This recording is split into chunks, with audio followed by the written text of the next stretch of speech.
மற்றும் ஒரு காணொளியில் உங்களை சந்திப்பதில் மகிழ்ச்சி அடைகின்றேன். சென்ற காணொளியில் நாங்கள் வணிக பின்னணி என்ற பாடத்தில் முதலாம் கட்ட காணொளியை பார்த்திருந்தோம். வணிகம் என்றால் என்ன, வணிகத்தின் நோக்கங்கள் என்ன, வணிகத்தின் பரிணாம வளர்ச்சி என்ன, பின்னர் தேவைகள் என்றால் என்ன, விருப்பங்கள் என்றால் என்ன என்று தொடர்பாக சென்ற காணொளியில் நாங்கள் பார்த்திருந்தோம். இந்த காணொளியின் தொடர்ச்சியாக தேவைகளின் பண்புகள் என்ன, விருப்பங்களின் பண்புகள் என்ன, பின்னர் அதனை நாங்கள் எவ்வாறு வேறுபடுத்தி காண்பது என்பதை நாங்கள் பார்ப்போம். தேவையை பற்றி நான் சற்று கூறலாம் என்று நினைக்கிறேன். நாங்கள் படித்தோம், தேவைகள் என்பது மனிதன் ஒருவன் உயிர் வாழ்வதற்கு அவசியமான அடிப்படைகள் தேவைகள் என்று சொன்னோம். மனிதன் உயிர் வாழ்வதற்கு அவசியமான அடிப்படைகள் தான் தேவைகள்.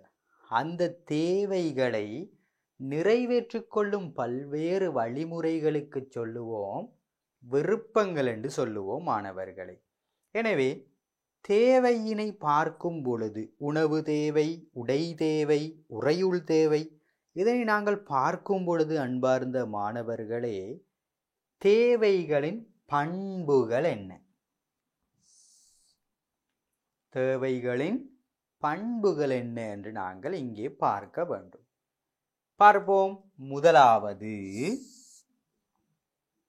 வாழ்வதற்கு அத்தியாவசியமானது. வரைவிலக்கணத்திலே நாங்கள் பார்த்து விட்டோம், வாழ்வதற்கு அத்தியாவசியமானது. ஒரு மனிதன் வாழ வேண்டுமாயின் கட்டாயமாக இந்த தேவை இருக்க வேண்டும். எனவே வாழ்வதற்கு அத்தியாவசியமானது. எனவே அதனை நாங்கள் முதலாவது சொல்லுவோம். இந்த தேவையின் ஒரு பண்பு வாழ்வதற்கு அத்தியாவசியம், கண்டிப்பாக இது வேண்டும், இது இல்லாவிட்டால் எங்களுக்கு உயிர் வாழவே முடியாது. எனவே வாழ்வதற்கு அத்தியாவசியமானது. இரண்டாவதை பார்ப்போம். இது அனைவருக்கும் பொதுவானது. உணவு, பசி. எனக்கும் பசி இருக்கிறது, உணவு தேவை. உங்களுக்கும் பசி இருக்கிறது, உணவு தேவை. வீட்டில் உள்ளோர்களுக்கும் உணவு தேவை. எனவே உணவு தேவை என்பது அனைவருக்கும் பொதுவானது. அதே போன்று உடை அனைவருக்கும் தேவை, உறையுள் அனைவருக்கும் தேவை. எனவே இது அனைவருக்கும் பொதுவானது. அனைவருக்கும் பொதுவானது. தோற்றுவிக்க முடியாது. இதனை எனக்கு பசி இருக்கும் பொழுதுதான் நான் உண்ணுவேன். யாரும் வந்து உங்களுக்கு பசிக்கிறது உண்ணுங்கள் என்று சொன்னால் உண்ண மாட்டேன். எனவே யாருக்கும் இதனை தோற்றுவிக்க முடியாது. இது உடலிலே இயற்கையாகவே இருப்பது. எனவே தேவை என்பது யாராலையும் தோற்றுவிக்க முடியாது. இது எங்கள் உடலுடன் பிணைந்த ஒன்று. எனவே யாருக்கும் தோற்றுவிக்க முடியாது. நாங்கள் தொலைக்காட்சிகளில் விளம்பரங்களை பார்க்கிறோம். அதனை பார்த்து நாங்கள் சில வேளை என்ன செய்யலாம், எங்களுக்கு பசிக்கிறது என்று சொல்ல முடியாது. எங்களுக்கு பசி வந்த நேரம்தான் நாங்கள் உணவை சென்று உண்ணுவோம். எனவே இதனை யாருக்கும் தோற்றுவிக்க முடியாது, உருவாக்க முடியாது. இது தோற்றுவிக்க முடியாது என்று சொல்லுவோம். எனவே தேவையினை யாருக்கும் தோற்றுவிக்க முடியாது. அடுத்தது வரையறுக்கப்பட்டது. தேவைகள் வரையறுக்கப்பட்டது. உணவு, உடை, உறையுள், இது மூன்றும் அடிப்படை தேவைகள். பின்னர் நான் சொன்னேன் அல்லவா 10 விடயங்கள். உணவு, உடை, உறையுள், பாதுகாப்பு, சுகாதாரம், போக்குவரத்து, தொடர்பாடல், பொழுதுபோக்கு, கல்வி, தகவல். இந்த 10 விடயங்களும் சாதாரணமாக வரையறுக்கப்பட்டது. இன்னும் சொல்லணும் என்றால் அது வரையறுக்கப்பட்டது. எனவே அதிகமாக இல்லை. எனவே இது வரையறுக்கப்பட்ட தேவைகளை பூர்த்தி செய்தால் நாங்கள் உயிர் வாழ்ந்து கொள்ளலாம். எனவே தேவையின் பண்புகள் 4. முதலாவது, உயிர் வாழ்வதற்கு அத்தியாவசியமானது. இரண்டாவது, அனைவருக்கும் பொதுவானது. மூன்றாவது, இதனை யாருக்கும் தோற்றுவிக்க முடியாது. நான்காவது, வரையறுக்கப்பட்டது. எனவே 4 விடயங்கள் இருக்கின்றது. முதலாவது, வாழ்வதற்கு அத்தியாவசியமானது, அனைவருக்கும் பொதுவானது, தோற்றுவிக்க முடியாது, யாருக்கும் தோற்றுவிக்க முடியாது, வரையறுக்கப்பட்டது, லிமிட்டட், வரையறுத்துதான் காணப்படும். எனவே அதிகமான தேவைகள் எங்களுக்கு கிடையாது. எனவே தேவைகளின் பண்புகள் 4. எழுதிக் கொள்ளலாம். தேவைகளின் பண்புகள் 4. வாழ்வதற்கு அத்தியாவசியமானது, அனைவருக்கும் பொதுவானது, தோற்றுவிக்க முடியாது, வரையறுக்கப்பட்டது. எனவே தேவைகளின் பண்புகளை பார்த்து விட்டோம். பின்னர் விருப்பங்களின் பண்புகள் என்ன? பிள்ளைகளா, விருப்பங்களின் பண்புகளை நான் இங்கே போடவில்லை. ஏனென்றால் இதனை நாங்கள் இலகுவாக வேறுபடுத்தி பார்க்கலாம். பாருங்கள், வாழ்வதற்கு அத்தியாவசியமானது தேவை. விருப்பங்கள் வாழ்வதற்கு அத்தியாவசியமற்றது.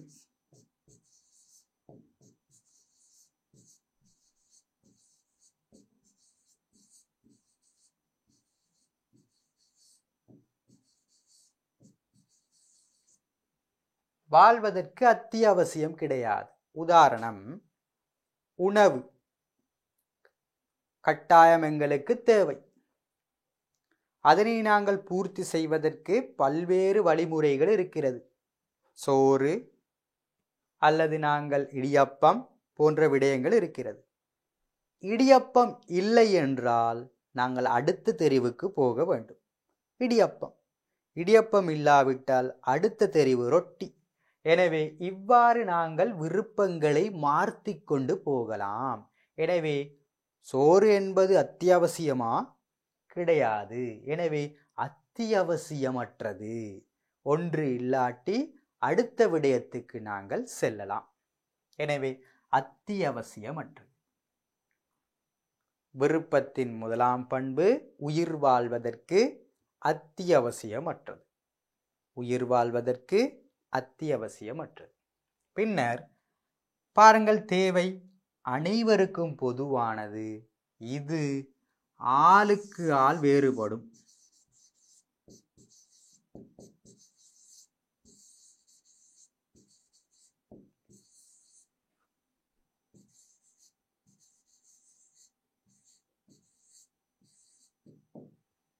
ஆளுக்கு ஆள் என்ன செய்யும்? வேறுபடும். அனைவருக்கும் பொதுவானது தேவை, ஆனால் விருப்பங்கள் ஆளுக்கு ஆள் வேறுபடும். உணவு என்பது அனைவருக்கும் பொது. குமாருக்கு சோறுதான் தேவை, விமலுக்கு இடியப்பம்தான் தேவை. எனவே இது ஆளுக்கு ஆள் என்ன செய்யப்படும்? வேறுபடும். அடுத்தது, தேவைகளை தோற்றுவிக்க முடியாது, ஆனால் விருப்பங்களை தோற்றுவிக்கலாம்.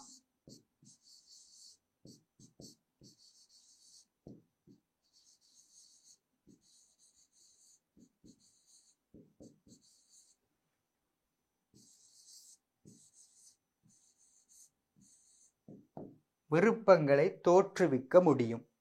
அதாவது உதாரணத்துக்கு நான் சொல்கிறேன், ஒரு விளம்பரம் செல்கிறது. அந்த விளம்பரத்தை பார்த்துவிட்டு எங்களுக்கு ஒரு ஆசை வரும். எனவே நாங்கள் சோறினை உட்கொண்ட இருந்த நாங்கள் அந்த விளம்பரத்தை பார்த்து அம்மாவிடம் கேட்போம், எனக்கு இதனை வாங்கித்தாருங்கள் உண்பதற்கு என்று கேட்போம். எனவே எங்களுடைய விருப்பத்தின் ஒரு வழி சோறினை உட்கொள்வது, அதனை இல்லாது செய்துவிட்டு நாங்கள் என்ன செய்துவிட்டோம்? விளம்பரத்தை, தொலைக்காட்சியில் உள்ள விளம்பரத்தை பார்த்து அதனை கேட்கிறோம் உட்கொள்ள. எனவே இதனை தோற்றுவிக்கலாம், விருப்பங்களை தோற்றுவிக்கலாம். விளம்பரங்கள் அல்லது யாரேனும் ஏதேனும் கூறினால் அதன் அடிப்படையில் எங்களுக்கு விருப்பம் வரலாம். எனவே விருப்பங்களை தோற்றுவிக்க முடியும். தேவைகள் வரையறுக்கப்பட்டது. விருப்பங்களுக்கு வரையறையே கிடையாது.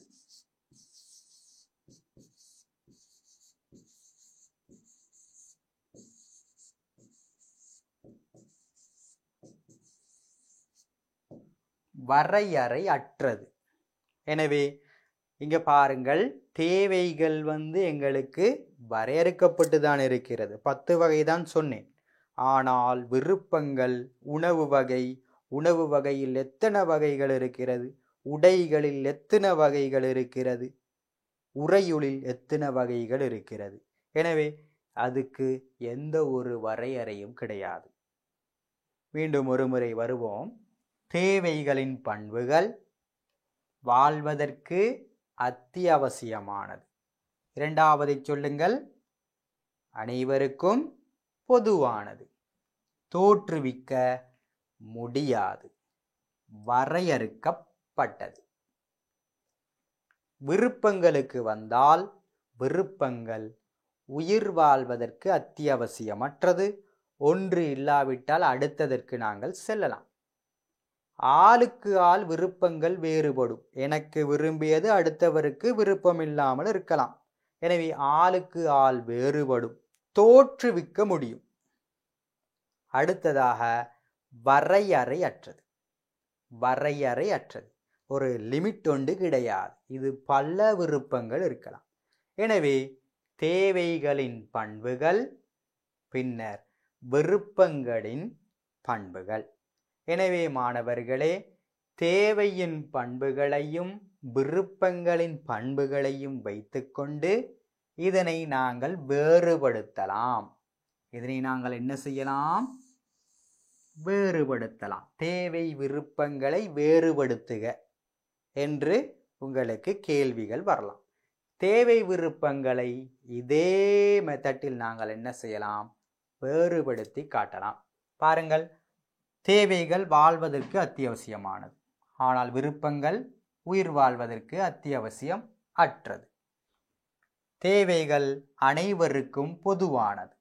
ஆனால் விருப்பங்கள் ஆளுக்கு ஆள் என்ன செய்யும்? வேறுபடும். தேவைகள் தோற்றுவிக்க முடியாது. ஆனால் விருப்பங்களை தோற்றுவிக்க முடியும். தேவைகள் வரையறுக்கப்பட்டது, விருப்பங்கள் வரையறை அற்றது.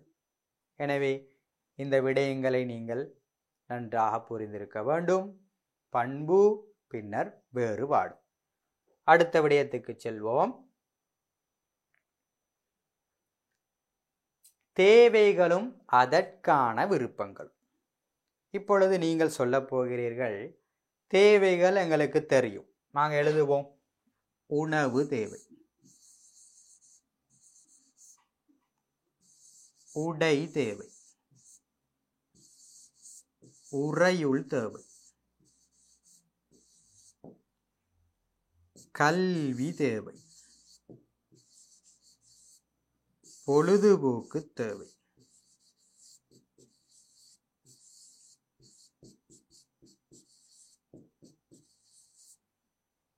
சுகாதாரம் தேவை,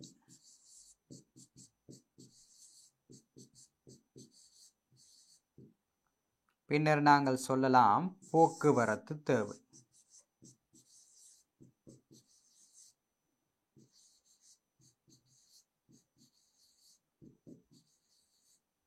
தொடர்பாடல் இருக்கிறது, தகவல் இருக்கிறது, பாதுகாப்பு இருக்கிறது, சொல்லிக்கொண்டே போகலாம். உணவு தேவையினை நிறைவு செய்வதற்கு உதாரணமாக நாங்கள் எதனை சொல்லலாம்? உதாரணமாக எதனை சொல்லலாம்? உணவு, குமாரை கேட்டால் அவர் சொல்லுவார் இடியப்பம், விமலை கேட்டால் அவருக்கு சொல்லுவார் தோசை என்று. இவ்வாறு விருப்பங்கள் பலவிதம். உங்களுக்கு விருப்பமான 3 உணவுகளை எழுதிக் கொள்ளுங்கள். உங்களுக்கு விருப்பமான 3 உணவு, சோறு, இடியப்பம், இட்லி என்று எழுதிக் கொள்ளுங்கள். உடை, உடைக்கு உதாரணம் சொல்லக்கூடிய விடயங்கள் அனைத்தும் விருப்பங்களா? பாருங்கள், தேவை என்பது அனைவருக்கும் பொது, விருப்பங்கள் ஆளுக்கு ஆள் வேறுபடும். இவற்றுக்கு நாங்கள் உதாரணம் சொல்ல சொன்னால் அது அனைத்துமே விருப்பமாக இருக்கும். எனவே உடைக்கு நாங்கள் சொல்லுவோம் காட்சட்டை, தொப்பி, காலணி, மூக்கு கண்ணாடி, மாணவர் தலைவர் சின்னங்கள் போன்றவற்றை சொல்லலாம். எனவே உதாரணங்களாக அதனை எழுதிக் கொள்ளுங்கள். அதுக்கு சொல்லுவோம் விருப்பங்கள் என்று சொல்லுவோம். பின்னர் உறையுள். உறையுள் என்றால் நீங்கள் மாடி வீட்டில் தங்கலாம், சாதாரண வீட்டில் தங்கலாம், குடிசையில் தங்கலாம், அல்லது இக்லு என்று சொல்லக்கூடிய வீட்டில் தங்கலாம். இது அனைத்தும் உதாரணமாக இருக்கும். கல்வி, நிகழ்நிலையில் வணிக கல்வி பாடத்தை படிக்கிறீர்கள். தனியார் கல்வி, உயர்தர கல்வி, அரச கல்வி, பல்கலைக்கழகங்களில் கல்வி கற்கின்றீர்கள்.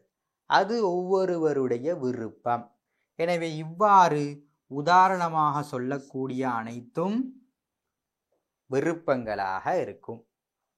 பொழுதுபோக்கு, சிலருக்கு முத்திரை சேகரித்தல், கிட்டாரினை இசைத்தல், பின்னர் சித்திரம் ஒன்றை வரைதல் போன்றன பொழுதுபோக்கிற்கு நாங்கள் உதாரணமாக சொல்லலாம் அல்லவா? சுகாதாரம், சுகாதாரத்தை பின்பற்றுவதற்கு நாங்கள் மேற்கொள்கின்ற நடவடிக்கைகள், முகக்கவசம் அணிதல் போன்றன சுகாதார தேவை.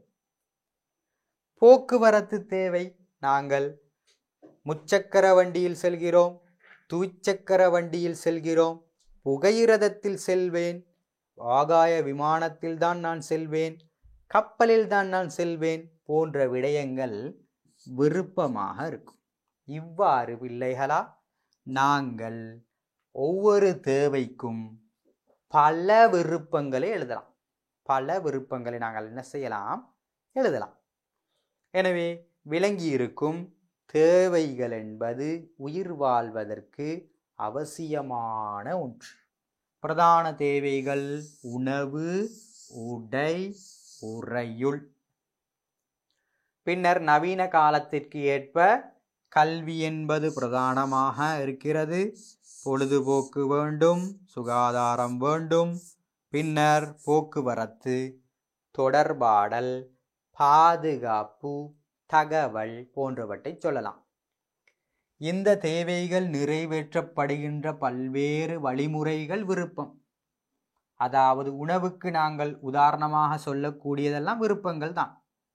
எனவே உணவுக்கு உங்களுக்கு விருப்பமான 3 உணவு, உடைக்கு விருப்பமான 3 உடை, உறையுளுக்கு தேவையான 3, கல்விக்கு தனியார் கல்வி, அரச கல்வி, பொழுதுபோக்கிற்கு கிட்டார் இசைத்தல், ஓவியம் வரைதல், சுகாதாரத்துக்கு முகக்கவசம் அணிதல் போன்றன, போக்குவரத்துக்கு உங்களுக்கு விருப்பமான போக்குவரத்து முறைகள்.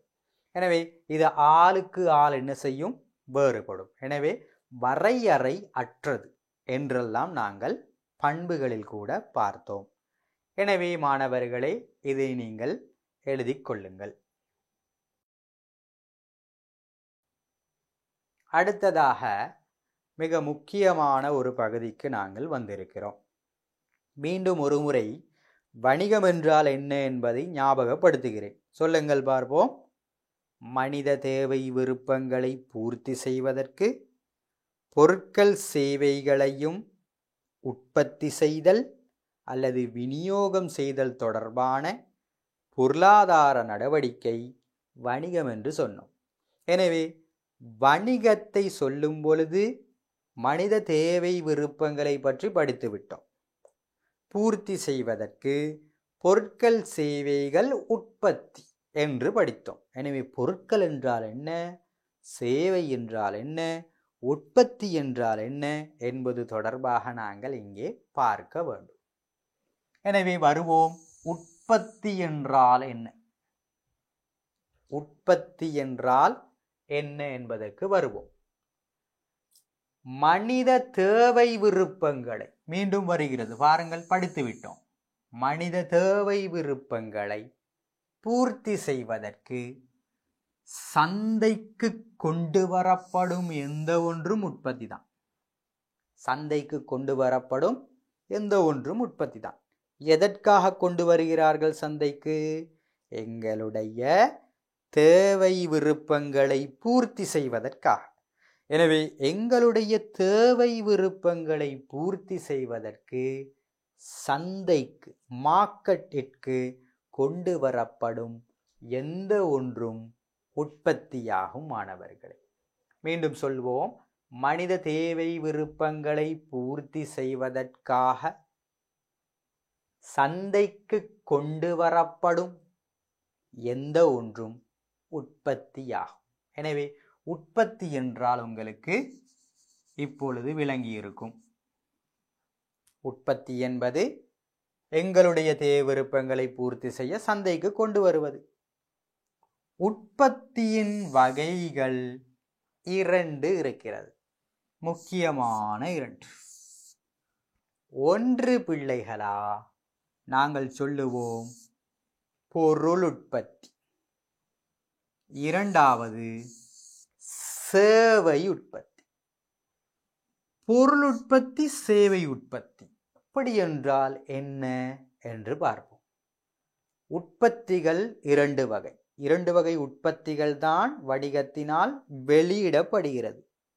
வணிகம் சில வளங்களை பயன்படுத்தி உற்பத்தியில் அதனை ஈடுபடுத்தி வெளியீடாக ஒரு பொருளையோ சேவையோ தருகிறது. எனவே பொருள் என்றால் என்ன? பொருள் என்பது எங்களுக்கு தொட்டுணரலாம். பொருளை என்ன செய்யலாம் மாணவர்களே? தொட்டுணரலாம். எனவே தொட்டுணரக்கூடிய அனைத்தையும் நாங்கள் பொருள் என்று சொல்லுவோம். சேவைகள் என்பதை தொட்டுணர முடியாது. உதாரணமாக நான் உங்களுக்கு கற்பிக்கின்றேன். எனவே கற்பித்தலை நீங்கள் தொட்டுணர முடியுமா? முடியாது. வைத்தியர் உங்களுக்கு வைத்தியம் செய்கிறார், அவருடைய சேவையினை தொட்டுணர முடியுமா? முடியாது. எனவே சேவைகளை தொட்டுணர முடியாது. பொருட்களை தொட்டுணரலாம், சேவைகளை தொட்டுணர முடியாது. பொருள் தொடர்பாக பார்க்கும் பொழுது நாங்கள் விரிவாக பார்ப்போம். பொருளுக்கு 3 பண்புகள் இருக்கிறது மாணவர்கள். ஒன்று, தொட்டுணர முடியும். இரண்டாவது, கண்களுக்கு இது புலப்படும். கண்களுக்கு என்ன செய்யும்? இது புலப்படும், கண்களுக்கு விளங்கும். மூன்றாவது, பௌதீகத்தன்மை கொண்டது. அதாவது இந்த உலகத்தில் இதனை வைப்பதற்கு என்று ஒரு இடம் வேண்டும், ஒரு பௌதீகத்தன்மை. எனவே 3 பண்புகள் இருக்கிறது. தொட்டுணரலாம், கட்புலனாக கூடியது, பௌதீகத்தன்மை உடையது. சேவையை சொல்லும் பொழுது அதற்கு எதிராக சொன்னால் சரி. தொட்டுணர முடியாது, சேவை கட்புலனாகாது. மூன்றாவது நாங்கள் சொல்லலாம் பௌதீகத்தன்மை அற்றது. எனவே கட்புலனாக கூடியது, தொட்டுணரக்கூடியது, பின்னர் நாங்கள் சொல்லுவோம் பௌதீகத்தன்மை கொண்டது இந்த பொருள். சேவையை எடுத்தோமாக இருந்தால் தொட்டுணர முடியாது, கட்புலனாகாது, பௌதீகத்தன்மையும் கிடையாது. அவற்றை நாங்கள் சேவை என்று சொல்லுவோம். எனவே பொருளுக்கும் சேவைகளுக்கும் உதாரணம் தந்திருக்கிறேன். பாருங்கள், இவை அனைத்தும் பொருட்கள். ஒரு கடைக்கு சென்று நாங்கள் எதனை கொள்வனவு செய்கின்றோமோ அது அனைத்தும் எங்களுக்கு பொருளாக இருக்கும். பாருங்கள், நீர், பின்னர் நாங்கள் சொல்லுவோம் பால் இருக்கிறது, பின்னர் நாங்கள் ஒவ்வொரு விடயத்தையும் சொல்லலாம், ஆடை, பின்னர் உணவு வகைகள், அவை அனைத்தும் தொட்டுணர முடியும் என்றால் நிச்சயமாக அது பொருள். இந்த பேணை, இந்த பேணையினையும் எங்களுக்கு மாணவர்களே தொட்டுணரலாம். எனவே இதுவும் ஒரு பொருளாகத்தான் இருக்கிறது. சேவைகளுக்கு பாருங்கள், பல்வேறு சேவைகள் உங்களுக்கு தந்திருக்கிறேன். ஒரு வியாபாரி என்ன செய்கிறார்? வியாபாரத்தை மேற்கொண்டு அவர் பணத்தினை என்ன செய்கிறார்? எண்ணிக்கொண்டு இருக்கிறார். எனவே ஒரு வியாபாரி ஒரு சேவையை தரக்கூடியவர். எனவே அவர் சேவையினை தருவதை எங்களுக்கு தொட முடியாது அல்லவா? அதே போன்று நாங்கள் பலரை சொல்லலாம். வைத்தியர் இருந்தால் வைத்தியர், ஆசிரியர் ஒரு சேவை, கசாப்பு கடைக்காரர், மீன் விற்பவர், இவர் அனைவருமே வியாபாரிகள் அனைவருமே சேவை வழங்குனர்கள். வைத்தியரிடம் நாங்கள் வைத்தியம் செய்கிறோம், அவர் வைத்திய சேவையினை தருகிறார். என்னிடம் நீங்கள் கல்வி கற்கின்றீர்கள், எனவே ஆசிரியர் சேவையை நீங்கள் பெற்றுக்கொண்டிருக்கின்றீர்கள். எனவே இவை அனைத்தும் சேவைகள் என்று சொல்லுவோம். சேவையினை தொட முடியாது, கட்புலனுக்கு அந்த சேவை விளங்காது. அடுத்ததாக பௌதீகத்தன்மை அற்றது என்று நாங்கள் சொல்லலாம். எனவே இது பொருள் மற்றும் சேவை தொடர்பான விடயங்கள். அடுத்த விடயத்துக்கு நாங்கள் போவோம். பொருட்கள் சேவைகளை யார் தருவது? பொருட்கள் சேவைகளை யார் உங்களுக்கு தருவது? வணிகம் உங்களுக்கு தருகிறது. எனவேதான் வணிகங்கள் என்றால் என்ன என்று சொன்னோமே? மனித தேவை விருப்பங்களை பூர்த்தி செய்வதற்கு பொருட்கள் சேவைகளையும் உற்பத்தி செய்தல், விநியோகம் செய்தல் தொடர்பான பொருளாதார நடவடிக்கை வணிகம். எனவே பொருட்கள் சேவைகளை தருவது யார்? வணிகம். வணிகம் பிள்ளைகளா? Very good. எனவே நாங்கள் இந்த வணிகத்தை வைத்துக்கொண்டு வணிகத்தினை இரண்டாக பிரிக்கலாம். உற்பத்தியின் அடிப்படையில் வணிகங்களை உற்பத்தியின் அடிப்படையில் இரண்டாக பிரிக்கலாம் மாணவர்களே. வணிகங்களை எதன் அடிப்படையில்? உற்பத்தியின் அடிப்படையில், வணிகம் மேற்கொள்கின்ற உற்பத்தியின் அடிப்படையில் இரண்டாக பிரிக்கலாம். இது மிகவும் இலகுவான ஒன்று. பொருளுற்பத்தி, சேவை உற்பத்தி, வணிகம். உற்பத்திகளை இரண்டு வகைப்படுத்தினோம், பொருள் மற்றும் சேவை. உற்பத்தி வணிகங்களை இரண்டாக பிரிப்போம். பொருள் உற்பத்தி வணிகம், இரண்டாவது சேவை உற்பத்தி வணிகம். உதாரணம், பொருள் உற்பத்திக்கு நாங்கள் சொல்லுவோம், பிட்சாவை சொல்லலாம், கொக்கோ கோலா சொல்லலாம். இவ்வாறு பிராண்ட், அதாவது தரப்படுத்தப்பட்ட பொருட்களை சொன்னால் அது பொருள் உற்பத்தி. ஆடைகளை எடுத்தமாக இருந்தால் லிவைஸ், டொமி என்று சொல்லுவோம். இதெல்லாம் பொருள் உற்பத்தி வணிகங்கள். எனவே ஒரு பொருளின் பெயரை குறித்து சொன்னால் அது பொருள் உற்பத்தி வணிகம். நாங்கள் பிஸ்கட்களை எடுத்தமாக இருந்தால் மெலிபன். எனவே மெலிபனும் ஒரு பொருள் உற்பத்தி வணிகம் அல்லவா? இவர்கள் பொருட்களை உற்பத்தி செய்து வழங்குவார்கள். அவர்களுக்கு பாரிய அளவு தொழிற்சாலைகள் இருக்கலாம், அதன் மூலம் பொருட்களை உற்பத்தி செய்து வழங்குவார்கள். எனவே உதாரணம் பல விடயங்களை நாங்கள் எழுதலாம். பொருள் உற்பத்தி வணிகம். பொதுவாக பிராண்ட்களை நாங்கள் சொன்னமாக இருந்தால் அதுக்கு நாங்கள் சொல்லுவோம் பொருள் உற்பத்தி வணிகம். சேவை உற்பத்தி வணிகம், சேவையினை மட்டும்தான் இவர் என்ன செய்வார்? சேவை நோக்கத்துக்காக ஈடுபடக்கூடியவர். உதாரணமாக நாங்கள் காகில்ஸ் ஃபுட் சிட்டியை சொல்லலாம், கீல்ஸை சொல்லலாம், அபான்ஸை சொல்லலாம். போன்ற இந்த வணிகங்கள் சேவையினை வழங்குவதற்காக உருவாக்கப்பட்ட வணிகங்கள். எனவே நாங்கள் அந்த சிறப்பங்காடிகளுக்கு சென்றால் பல்வேறுபட்ட பொருட்கள் இருக்கும். ஒரு விதமான பொருட்கள் மட்டுமா இருக்கும்? இல்லை, அங்க பலவிதமான பொருட்கள் இருக்கும். எனவே தனி ஒரு பொருள் கிடையாது, அங்கே வழங்கப்படுவது சேவை. எனவே சில்லறை வியாபாரி, மொத்த வியாபாரி அனைவருமே சேவைக்குள் தான் வருவார்கள். எனவே சேவை உற்பத்தி வணிகம் என்பது சேவையினை மட்டும் வழங்கக்கூடியது. பொருள் உற்பத்தி வணிகம் என்பது பொருட்களை உற்பத்தி செய்து வழங்குவது. எனவே விளங்கி இருக்கும் என்று நினைக்கிறேன். நாங்கள் உற்பத்திகளை இரண்டாக பிரிக்கலாம். சொல்லுங்கள். ஒன்று பொருள், இரண்டாவது சேவை. அதே போன்று உற்பத்தியின் அடிப்படையில் வணிகங்களை இரண்டு வகைப்படுத்தலாம். ஒன்று பொருள் உற்பத்தி வணிகம், இரண்டாவது சேவை உற்பத்தி வணிகம். எனவே உதாரணங்கள் சொன்னதை நீங்கள் எழுதியிருப்பீர்கள். எனவே வணிகங்கள் உற்பத்தியின் அடிப்படையில் இரண்டு வகை. அடுத்த விடயத்துக்கு செல்வோம். உற்பத்தி காரணிகள்.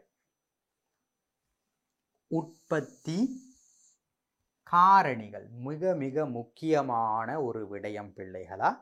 இந்த உற்பத்தி காரணிகள் என்று சொல்லுவது. உற்பத்தி காரணிகள் என்றால் என்ன? நாங்கள் இந்த வணிக கல்வி பாடத்தை ஆரம்பிக்கும் பொழுது ஆரம்ப கட்ட காணொளியில் பார்த்தோம். உங்களுடைய வணிக பின்னணி என்ற தலைப்பின் கீழ் ஒரு படம் ஒன்று இருந்தது. அதில் முதலாவது படத்தை நான் காட்டி சொன்னேன். இவர்கள் ஏதேனும் ஒரு வளத்தை பயன்படுத்தி உற்பத்தியில் ஈடுபட்டு ஒரு வெளியீடு ஒன்றை, பொருள் அல்லது சேவை ஒன்றை பெறுகிறார்கள். அதனை விநியோகிப்பதன் மூலம் எங்களுக்கு உணவு கிடைத்தது என்று நாங்கள் அந்த படத்தில் பார்த்தோம். எனவே அந்த படத்தின் ஆரம்பத்தில் இருக்கக்கூடிய நான் சொன்ன வளங்கள், இந்த உற்பத்திக்கு பயன்படுத்தப்படுகின்ற வளங்கள் பிரதானமாக நாங்கள் சொல்லுவோம் உற்பத்தி காரணி என்று சொல்லுவோம். எனவே பார்ப்போம். பாருங்கள், உங்களிடம் ஒரு கேள்வி. வணிகங்கள் எதனை பயன்படுத்தி பொருட்கள் சேவைகளை உற்பத்தி செய்கின்றது? வணிகங்கள் எதனை பயன்படுத்தி பொருளையும் சேவையும் உற்பத்தி செய்கிறது? இந்த பொருளையும் சேவையையும் உற்பத்தி செய்ய வேண்டும்.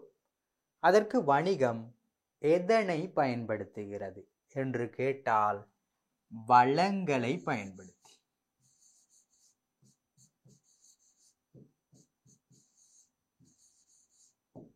அதற்கு சொல்லுவோம் வளங்கள். என்ன சொல்லுவோம்? வளங்கள். எனவே வளங்களை பயன்படுத்தி தான் வணிகங்கள் பொருட்களையும் சேவைகளையும் உற்பத்தி செய்கின்றது. வளங்கள் என்றால் என்ன அப்படி என்று நீங்கள் கேட்டீர்களாக இருந்தால் பிரதானமான 4 வளங்களை நாங்கள் இங்கே பார்க்க வேண்டும். எனவே ஒரு வணிகம் உற்பத்தி ஈடுபட, பொருட்கள் சேவைகளை உற்பத்தி செய்ய வளங்கள் தேவை. வளங்கள் தேவை. எனவே அந்த வளங்களுக்கு நாங்கள் பிரதானமாக சொல்லுவோம் உற்பத்தி காரணிகள். பாருங்கள், பொருட்கள் சேவைகள் உற்பத்திக்கு பயன்படுகின்ற அடிப்படை வளங்கள் உற்பத்தி காரணிகள். எனவே பொருட்களையும் சேவைகளையும் உற்பத்தி செய்ய வேண்டுமென்றால் எங்களுக்கு தேவையான அடிப்படை வளங்கள், ரிசோர்ஸ் என்று சொல்லுவோம். அடிப்படை வளங்கள் உற்பத்தி காரணிகள் எனப்படும். எனவே உற்பத்தி காரணிகள் என்றால் மாணவர்களே பொருட்கள் சேவைகள் உற்பத்திக்கு பயன்படுகின்ற அடிப்படை வளங்கள். எனவே உங்களிடம் அந்த கேள்வி கேட்டால் நீங்கள் என்ன சொல்வீர்கள்? பொருட்கள் சேவைகளை உற்பத்தி செய்வதற்கு பயன்படுகின்ற அடிப்படை பேசிக் வளங்கள் உற்பத்தி காரணிகள் என்று சொல்லுவோம். எனவே உற்பத்தி காரணிகள் என்பது மிக மிக முக்கியமான ஒரு விடயம் பிள்ளைகள். உற்பத்தி காரணிகள் 4 வகை. எத்தனை வகை? 4 வகை இருக்கிறது. உற்பத்தி காரணிகள் 4 வகை இருக்கின்றது. ஒன்று நிலம். ஒன்று நாங்கள் சொல்லுவோம் நிலம். இரண்டாவது உழைப்பு. மூன்றாவது மூலதனம். நான்காவது முயற்சி ஆண்மை. இது அனைத்துக்கும் நாங்கள் சொல்லக்கூடிய பெயர் உற்பத்தி காரணிகள். அனைத்துக்கும் நாங்கள் சொல்லக்கூடிய பெயர் என்ன? உற்பத்தி காரணிகள். எனவே சொல்லுங்கள் பார்ப்போம். முதலாவது நிலம். இரண்டாவது உற்பத்தி காரணி உழைப்பு. மூன்றாவது உற்பத்தி காரணி மூலதனம். நான்காவது முயற்சி ஆண்மை. எனவே 4 விதமான உற்பத்தி காரணிகள் இருக்கிறது. ஒன்று நிலம், உழைப்பு, மூலதனம், முயற்சி. அவை அனைத்துக்கும் நாங்கள் சொல்லுவோம் உற்பத்தி காரணிகள் என்று சொல்லுவோம். எனவே உற்பத்தி காரணிகள் தான் எங்களுக்கு பிரதானமாக தேவை. பொருட்களையோ சேவைகளையோ உற்பத்தி செய்வதற்கு. எனவே இதுக்கு நாங்கள் வளங்கள் என்றும் பொதுவாக சொல்லுவோம். எனவே மாணவர்களே, இவை ஒவ்வொன்றையும் பற்றி நாங்கள் பார்க்க போகிறோம். முதலாவது நிலம். பாருங்கள், நிலம் என்று இருக்கிறது. நிலம் என்றால் என்ன? சாதாரணமாக ஒரு தரை அல்லது ஒரு பாலைவனம். அதுவா? கிடையாது மாணவர்களே. இங்கு உற்பத்தி காரணிகள் என்பதற்குள் வரக்கூடிய நிலம் என்பது நாங்கள் சாதாரணமாக தமிழில் கற்கக்கூடிய நிலம் கிடையாது. இங்கு நிலம் என்பது இயற்கையில் கிடைக்கக்கூடிய அனைத்து வளங்களும் நிலம் என்று சொல்லுவோம். இயற்கையிலிருந்து மட்டும்தான் இதனை எடுக்க வேண்டும். எனவே நாங்கள் நீர் ஒரு நிலம், சூரிய ஒளி ஒரு நிலம், காற்று ஒரு நிலம், கடல் ஒரு நிலம், அதே போன்று இந்த தரையும் ஒரு நிலம்தான். எனவே நிலம் என்பது இயற்கையிலிருந்து கிடைக்கக்கூடிய அனைத்தும் நிலம் என்று சொல்லுவோம். அடுத்ததாக உழைப்பு. உழைப்பு என்றால் மாணவர்களே, எங்களுக்கு தெரியும் ஊழியர்கள் தான் உழைப்பினை செய்வார்கள். ஊழியர்கள் தான் உழைப்பினை செய்வார்கள். எனவே ஒவ்வொரு வகையான ஊழியர்கள் இருக்கின்றார்கள் அல்லவா? சிலர் உடலை கொண்டு என்ன செய்வார்கள்? வேலையை செய்வார்கள். உடலில் வேலையினை மேற்கொள்வர். சிலர் உள்ளத்தை அடிப்படையாக கொண்டு வேலையினை செய்வார்கள். உதாரணமாக இங்கு காட்டக்கூடிய தொழிலாளர்கள் உடலில் வேலை செய்கிறார்கள். கணக்காளர், முகாமையாளர் போன்றவர்கள் உள்ளத்தினால், அதாவது தன் உடலினால் அல்ல உள்ளத்தினால் அவர்கள் என்ன செய்கிறார்கள்? வேலையில் ஈடுபடுகிறார்கள். எனவே உடல் உள ரீதியாக மனிதனால் வழங்கப்பட்டிருக்கக்கூடிய பங்களிப்புக்கு சொல்லுவோம் உழைப்பு என்று. இவர்கள் உடலாலும் வழங்கலாம், உளத்தாலும் வழங்கலாம். உடலாலும் வழங்கலாம், உள்ளத்தாலும் வழங்கலாம். இவ்வாறு உடல் உள ரீதியாக வழங்கப்படுகின்ற பங்களிப்புக்கு சொல்லுவோம் உழைப்பு என்று. எதற்கு பங்களிப்பு செய்கிறார்கள்? வணிகங்களின் உற்பத்தி சிறந்த முறையில் வருவதற்கு உற்பத்திக்கு பங்களிப்பு செய்கிறார்கள். எனவே உழைப்பு என்பது மனிதனால் வழங்கப்பட்ட உடல் உள ரீதியான பங்களிப்பு. அடுத்ததாக மூலதனம். மூலதனம் என்றால் பிள்ளைகளா நீங்கள் நினைப்பீர்கள் ஒரு பணத்தை எங்கேயாவது கொண்டு போய் விடுவது, கொடுப்பது என்று. அது அல்ல. மூலதனம் என்பது பிள்ளைகளா, இந்த உலகத்தில் மனிதனால் உற்பத்தி செய்யப்பட்டு இருக்கின்ற அனைத்துமே மூலதனம்தான். எனவே உற்பத்திக்கு உதவி செய்வதற்கு, நாங்கள் உற்பத்தியை ஒன்றல்லவா செய்ய போகிறோம், அந்த உற்பத்திக்கு உதவி செய்வதற்கு மனிதனால் உருவாக்கப்பட்ட விடயங்கள் மூலதனம் என்று சொல்லுவோம். மனிதனால் உருவாக்கப்பட்ட விடயங்களுக்கு நாங்கள் சொல்லுவோம் மூலதனம் என்று. உதாரணம், ஒரு தொழிற்சாலையில் இயந்திரங்கள் இருக்கிறது. இயந்திரங்களை யார் உருவாக்கினா? மனிதன்.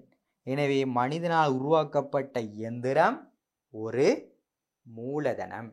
எனவே மூலதனம் என்றால் உற்பத்திக்கு மனிதனால் உருவாக்கி வழங்கப்பட்ட வளங்களுக்கு நாங்கள் சொல்லுவோம் மூலதனம் என்று.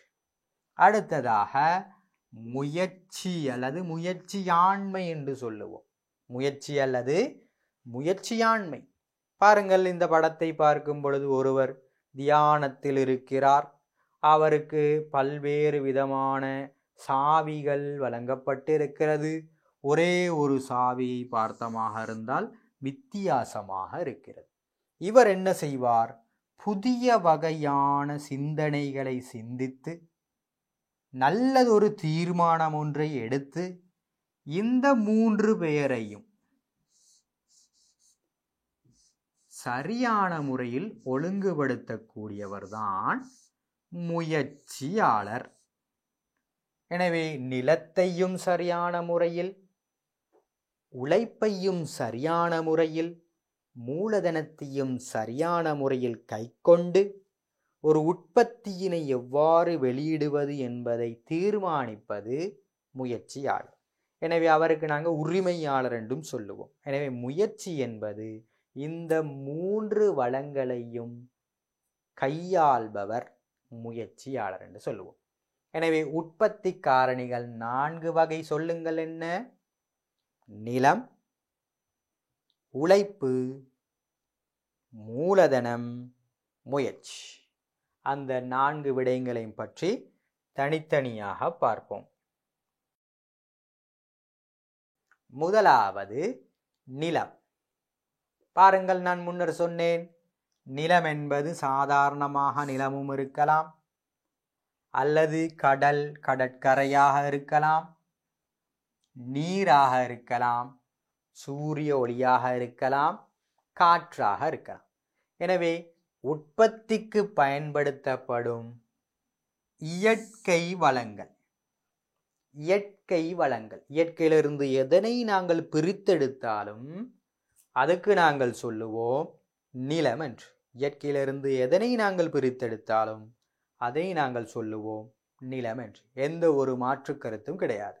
எனவே உற்பத்திக்கு பயன்படுத்தப்படுகின்றது இந்த நிலம். உற்பத்திக்கு பயன்படுத்தப்படும் இயற்கை வளங்கள் யாவும் நிலம் எனப்படும். இயற்கை வளங்கள் யாவும் நிலம் எனப்படும். எனவே இங்கு முக்கியமான ஒரு சொல் இயற்கை வளங்கள். நினைவில் வைத்துக் கொள்ளுங்கள். நிலத்தினை பயன்படுத்துவதனால் கிடைக்கும் சன்மானம் என்ன கிடைக்கும்? நிலத்தினை பயன்படுத்துவதனால் அல்லது ஒரு நிலத்தினை ஒருவருக்கு வழங்குவதனால் என்ன பிரயோசனம் கிடைக்கிறது என்றால் வாடகை கிடைக்கும்.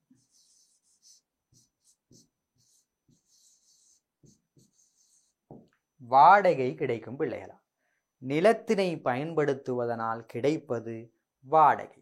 ஏனென்றால் ஒரு நிலத்தை பயன்படுத்தி விற்று என்ன செய்வார்கள்? அதுக்கான வாடகையை ரெண்ட் எங்களுக்கு என்ன செய்வாங்க? தருவாங்க. எனவே நிலம் என்றால் உற்பத்திக்கு பயன்படுத்தப்படுகின்ற இயற்கை வளங்கள் யாவும் நிலம் எனப்படும். இதற்கு சன்மானமாக கிடைப்பது வாடகை. எனவே மாணவர்களே, நன்றாக நினைவு வைத்துக் கொள்ளுங்கள், நிலம் என்பது நிலம் மட்டும் கிடையாது. அனைத்து இயற்கை வளங்களும் நிலம் என்று சொல்லுவோம். அடுத்ததாக உழைப்பு. இரண்டாவது உற்பத்தி காரணி உழைப்பு. உழைப்பு என்பது மனிதனால் வழங்கப்படுவது.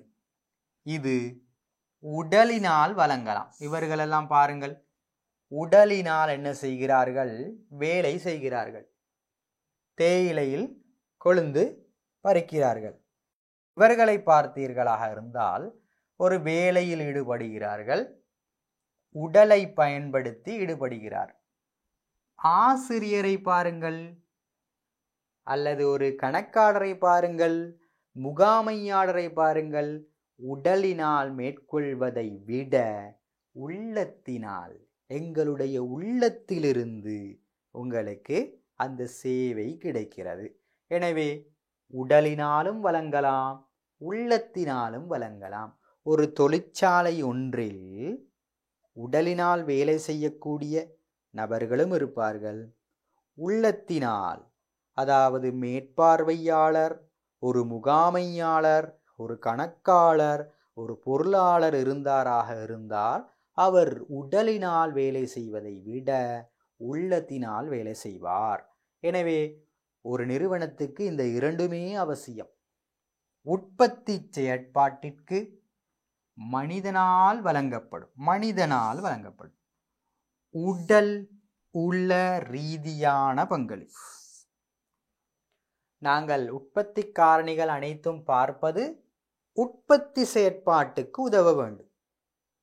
ஒரு பொருளை உற்பத்தி செய்ய, ஒரு விடயத்தை உற்பத்தி செய்ய தேவையான விடயங்கள் வளங்கள்.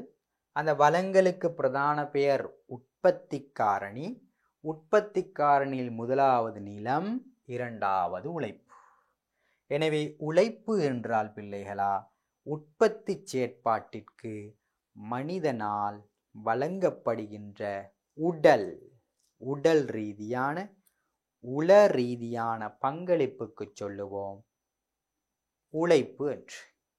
உழைப்பு ஒன்றை மேற்கொள்வதால் என்ன கிடைக்கும்? கூலி கிடைக்கும். சம்பளம் என்று சொல்லுவோம், பிரதானமாக கூலி என்று சொல்லுவோம். கூலி என்பது நாட்களின் அடிப்படையில் வழங்குவது, சம்பளம் என்பது மாத அடிப்படையில் வழங்கப்படுவது. எனவே உற்பத்தி செயற்பாட்டிற்கு மனிதனால் வழங்கப்படும் உடலுள ரீதியான பங்களிப்பு உழைப்பு எனப்படும். எனவே உடல் ரீதியாக வேலை செய்பவர்கள் பலரை நாங்கள் சொல்லலாம் அல்லவா? உள ரீதியாக வேலை செய்பவர்கள் கணக்காளர், முகாமையாளர், ஆசிரியர் என்பவர்களை நாங்கள் சொல்லலாம். பொதுவாக உற்பத்தி என்பதனால் இங்கே ஆசிரியர்களை சொல்வதை விட கணக்காளர், முகாமையாளர், பொருளாளர் போன்றவர்களை நாங்கள் சொல்லலாம். எனவே உற்பத்திக்கு மட்டும் நாங்கள் இங்கே கற்கின்றோம். ஒரு உற்பத்தி செயற்பாட்டிற்கு மனிதனால் வழங்கப்படும் உடலுள ரீதியான பங்களிப்பு நாங்கள் உழைப்பு என்று சொல்லுவோம். எனவே இரண்டாவதையும் பார்த்து விட்டோம். மூன்றாவது மூலதனம். மூலதனம் என்றால் ஏற்கனவே நான் சொல்லியிருந்தேன் பிள்ளைகளா, இதுவும் உற்பத்திக்கு தான் பயன்படுத்த வேண்டும். உற்பத்தி செயற்பாட்டிற்கு மனிதனால் உருவாக்கி ஈடுபடுத்தப்பட்ட வளம். மனிதனால் உருவாக்கப்பட்டது. பாருங்கள், இது மனிதனால் உருவாக்கப்பட்டது, வானத்திலிருந்து விழுந்தது அல்ல. மனிதனால் உருவாக்கி உற்பத்திக்கு ஈடுபடுத்தப்பட்ட வளம். சொல்லுங்கள் பார்ப்போம். மனிதனால் உருவாக்கி உற்பத்திக்கு ஈடுபடுத்தப்பட்ட வளம். அனைத்துமே உற்பத்திக்காகத்தான் இருக்கும். உற்பத்திக்கு ஈடுபட்ட வளம், உற்பத்திக்கு ஈடுபட்ட வளம் என்றுதான் வரும். ஏனென்றால் மனிதனால் உருவாக்கி உற்பத்திக்கு ஈடுபடுத்தப்பட்ட வளம் என்று வருவதற்கு காரணம், நாங்கள் உற்பத்தி காரணிகள் என்று கற்பது இந்த உற்பத்தியை செய்வதற்கு எது உதவி செய்கிறது என்றல்லவா பார்த்தோம். உற்பத்தி காரணிகள் என்றால் என்ன? உற்பத்திக்கு பயன்படுத்தப்படுகின்ற வளங்கள். எனவே மூலதனம் என்பது மனிதனால் உருவாக்கி உற்பத்தியில் ஈடுபடுத்தப்பட்ட வளங்கள் நாங்கள் மூலதனம் என்று சொல்லுவோம். என்னென்ன வளங்கள் இருக்கிறது? இயந்திரம் அல்லது பொறி, பணம். பணம் யாரால் உருவாக்கப்பட்டது? மனிதனால் உருவாக்கப்பட்டது. எனவே பணமும் ஒரு மூலதனம் தான். வாகனங்கள், அமைப்பாக்கப்பட்ட வாகனங்கள் உற்பத்திக்கு பயன்படுத்தப்படுகிறது. உற்பத்தி செய்யப்பட்ட பொருட்கள் பாதுகாப்பாக கொண்டு செல்வதற்கு கொள்கலன்கள் பயன்படுத்தப்படுகின்றன. இந்த கொள்கலன்கள், போக்குவரத்து முறைகளும் என்ன? மூலதனமாக கொள்ளப்படும். பணமும் உற்பத்திக்கு தேவை. பணம் இல்லாவிட்டால் ஊழியர்களுக்கு சம்பளம் கொடுக்க முடியாது. பணமும் தேவை. இயந்திரங்கள், பொறிகள் தேவை. உற்பத்தியினை வினைதிறனாக வேகமாக செய்வதற்கு இயந்திரம் தேவை. இவை அனைத்தும் மனிதனால உருவாக்கப்பட்டு உற்பத்தி செய்வதற்காக வழங்கப்பட்டிருக்கின்ற வளங்கள் என்பதனால் மூலதனம் என்று சொல்லுவோம். எனவே மூலதனம் என்றால் என்ன சொல்லுங்கள் பார்ப்போம். மனிதனால் உருவாக்கி உற்பத்திக்கு ஈடுபடுத்தப்பட்ட வளம். சின்ன ஒரு விடயம்தான். இந்த மூலதனத்தை வழங்கியமைக்காக அவருக்கு வட்டி கிடைக்கும். என்ன கிடைக்கும்? வட்டி கிடைக்கும். எனவே நாங்கள் நிலத்துக்கு வாடகை சொன்னோம், உழைப்புக்கு கூலி சொன்னோம், மூலதனத்தை ஈடுபடுத்தியமையால் வட்டி கிடைக்கும். எனவே 4வது விடயத்துக்கு செல்வோம். முயற்சியாண்மை.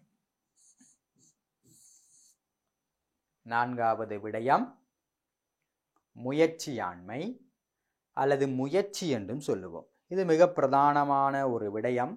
ஏனென்றால் முன்னர் கற்ற 3 உற்பத்தி காரணிகளையும் கையாளும் நபர் முயற்சியாளர். நிலம், உழைப்பு, மூலதனம். இந்த 3ஐயும் கையாளக்கூடிய நபர் முயற்சியாளர். முயற்சி என்றால் என்ன பாருங்கள். நிலம்,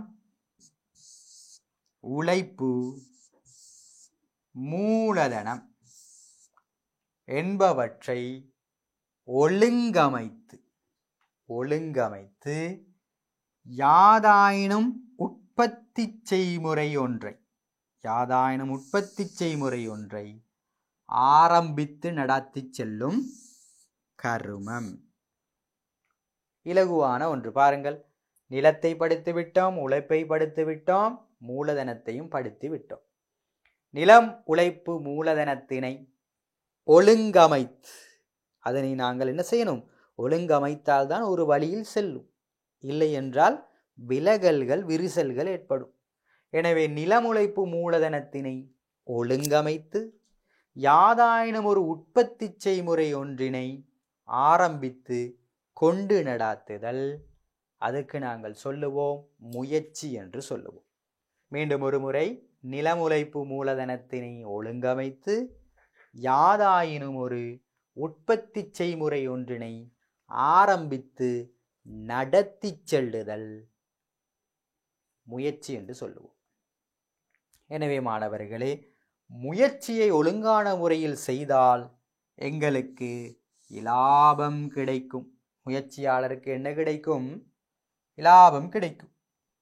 எனவே முயற்சியினை ஒழுங்கான முறையில் நாங்கள் செய்தால் பிள்ளைகளா எங்களுக்கு இலாபம் கிடைக்கும். நிலம், உழைப்பு, மூலதனத்தினை ஒழுங்கமைத்து யாதாயினும் ஒரு உற்பத்தி செய்முறையினை ஆரம்பித்து நடத்தி செல்லுதல், அதுக்கு நாங்கள் சொல்லுவோம் முயற்சி. முயற்சிக்கு எங்களுக்கு கிடைக்கக்கூடிய சன்மானம் லாபம் கிடைக்கும். லாபம் எங்களுக்கு கிடைக்கும். எனவே இங்கே மிக பிரதானமான 3 விடயம் இருக்கிறது பாருங்கள். முதலாவது படத்தில் ஒருவர் என்ன செய்கிறார்? இதற்கு நீர் ஊற்றுகிறார். அவர் புதிய விடயங்களை சிந்திக்கிறார். புதிய விடயங்களை சிந்திப்பதற்கு நாங்கள் சொல்லுவோம் புத்துருவாக்கம். இந்த முயற்சியாளர் புதிய விடயங்களை சிந்திப்பார். எனவே புத்துருவாக்கத்தில் ஈடுபடுவார். புதிய விடயங்களை உருவாக்குவதில் ஆர்வம் உடையவர் இவர். எனவே புத்துருவாக்கத்தில் ஈடுபடுவார். 2வது படத்தை பாருங்கள். நிறைய விடயங்கள் இருக்கிறது. இந்த நிறைய விடயங்களில் அவர் தன்னுடைய செயற்பாட்டை சரியான முறையில் செய்ய வேண்டும். எனவே இவர் இடர்களை தாங்குவார். என்ன செய்வார்? இடர்கள், கஷ்டங்கள், நஷ்டங்கள் வந்தால் அதை தாங்கக்கூடியவர் இந்த முயற்சியாளர். 3வது, பல்வேறு தீர்மானங்கள் இருக்கின்ற போது ஒரு சிறந்த ஒரு தீர்மானத்தை இவர் என்ன செய்வார்? மேற்கொள்வார். 3 அடிப்படை விடயங்கள் சொல்லிவிட்டேன். புத்துருவாக்கத்தில் ஈடுபடுவார். படத்தை பார்த்தால் உங்களுக்கு விளங்கும் பாருங்கள். புத்துருவாக்கத்தில் ஈடுபடுகிறார். அடுத்ததாக பல்வேறு விடயங்கள் இருக்கும் பொழுது இடர்களை தாங்குவார், கஷ்டங்களை தாங்குவார். தாங்கி பல்வேறு சவால்களுக்கு முகம் கொடுத்து முன்னோக்கி செல்வார். இடர்களை தாங்குவார். 3வது, பல தீர்மானங்கள் இருக்கும் பொழுது சிறந்த தீர்மானத்தை மேற்கொள்வார். இவர் முயற்சியாளர் என்று சொல்லுவோம். அவர் செய்யக்கூடிய கருமம் முயற்சியாண்மை என்று சொல்லுவோம். முயற்சியாளர், அவர் செய்யக்கூடிய கருமம் முயற்சியாண்மை. எனவே நிலமுழைப்பு மூலதனத்தினை ஒழுங்கமைத்து யாதாயினும் உற்பத்தி செய்முறை ஒன்றினை ஆரம்பித்து நடத்தி செல்லுதல் நாங்கள் சொல்லுவோம் முயற்சியாண்மை என்று சொல்லுவோம். இவர் முதலாவது புத்துருவாக்கத்தில் ஈடுபடுவார், இடர்களை தாங்குவார், சிறந்த தீர்மானத்தை மேற்கொள்வார். எனவே இந்த 3 விடயங்களும் இருந்தால் சரி, அவருக்கு கிடைப்பது லாபம் என்பதை நினைவில் வைத்துக் கொள்ளுங்கள். எனவே மாணவர்களே, இதுவரைக்கும் நாங்கள் படித்த விடயங்கள் உங்களுக்கு விளங்கியிருக்கும். நாங்கள் பார்த்த விடயங்கள் என்ன என்று கேட்டால், சாதாரணமாக தேவை விருப்பத்தின் பண்புகளை நாங்கள் பார்த்தோம். தேவை விருப்பங்களின் பண்புகள், தேவை பற்றி விருப்பம் பற்றி பண்புகள் எழுதி பின்னர் வேறுபாட்டை பார்த்தோம். பின்னர் தேவைகள் மற்றும் விருப்பங்களுக்கான உதாரணங்களை பார்த்தோம். தேவைகள் இருக்கிறது, அதற்கான விருப்பங்கள் பல இருக்கின்றன என்று பார்த்தோம். பின்னர் நாங்கள் உற்பத்தி என்றால் என்ன என்று பார்த்தோம். உற்பத்தி என்றால் மனித தேவை விருப்பங்களை பூர்த்தி செய்வதற்கு சந்தைக்கு கொண்டு வரப்படும் எந்த ஒன்றும் உற்பத்தி. இது 2 வகை பொருள், மற்றது சேவை. பொருள் என்றால் தொட்டுணரலாம், கட்புலனாகும், பௌதீகத்தன்மை கொண்டது. சேவை என்பது தொட்டுணர முடியாது, கட்புலனாகாது மற்றும் பௌதீகத்தன்மை அற்றது. அடுத்ததாக உற்பத்தியின் அடிப்படையில் வணிகங்களை 2ஆக பிரிக்கலாம். பொருள் உற்பத்தி வணிகம், சேவை உற்பத்தி வணிகம். பின்னர் நாங்கள் உற்பத்தி காரணிகள் என்றால் என்ன என்று பார்த்தோம். உற்பத்திக்கு பயன்படுத்துவது பிரதானமாக வளங்கள். அந்த வளங்களில் நாங்கள் நிலமுழைப்பு மூலதன முயற்சியாண்மையை பற்றி பார்த்தோம். நிலமுழைப்பு மூலதன முயற்சிக்கான அடிப்படை விடயங்களை பார்த்தோம். பின்னர் நாங்கள் நிலம் என்றால் என்ன என்று நாங்கள் இங்கே பார்த்தோம். இயற்கையிலிருந்து கிடைக்கப்பெறும் எந்த ஒன்றும் நிலம். பின்னர் நாங்கள் உழைப்பை பற்றி பார்த்தோம். உழைப்பு என்பது உற்பத்தி செயற்பாட்டிற்கு மனிதனால் வழங்கப்பட்ட உடல் உள ரீதியான பங்களிப்பு. அடுத்ததாக நாங்கள் மூலதனம் என்றால் என்ன என்று பார்த்தோம். உற்பத்திக்கு மனிதனால் உருவாக்கப்பட்டு ஈடுபடுத்தப்பட்ட வளம். அனைத்தும் உற்பத்திக்கு தான் செய்கிறோம். எனவே மூலதனம் என்று சொல்லுவோம். இறுதியாக முயற்சியாண்மை. முயற்சியாண்மை என்பது நிலமுழைப்பு மூலதனம் என்பவற்றை ஒழுங்கமைத்து யாதாயினும் உற்பத்தி செய்முறை ஒன்றினை ஆரம்பித்து கொண்டு நடாத்தும் கருமம். இது முயற்சியாண்மை என்று சொல்லுவோம். இவர் புத்துருவாக்கத்தில் ஈடுபடுவார், இடர்களை தாங்குவார் மற்றும் தீர்மானங்களை மேற்கொள்வார். எனவே மாணவர்களே, நீங்கள் கற்ற விடயங்களை அவ்வாறே எழுதி கொள்ளாமல், நீங்கள் மனனம் செய்யாமலும் தான் விளங்கிக் கொண்ட விடயங்களை, தான் விளங்கிக் கொண்ட எண்ணக்கருக்களை நீங்கள் சுயமாக எழுதி கற்க வேண்டும். எனவே மாணவர்களே, மற்றுமொரு காணொளியில் உங்களை சந்திக்கும் வரை விடைபெறுகிறேன். நன்றி, வணக்கம்.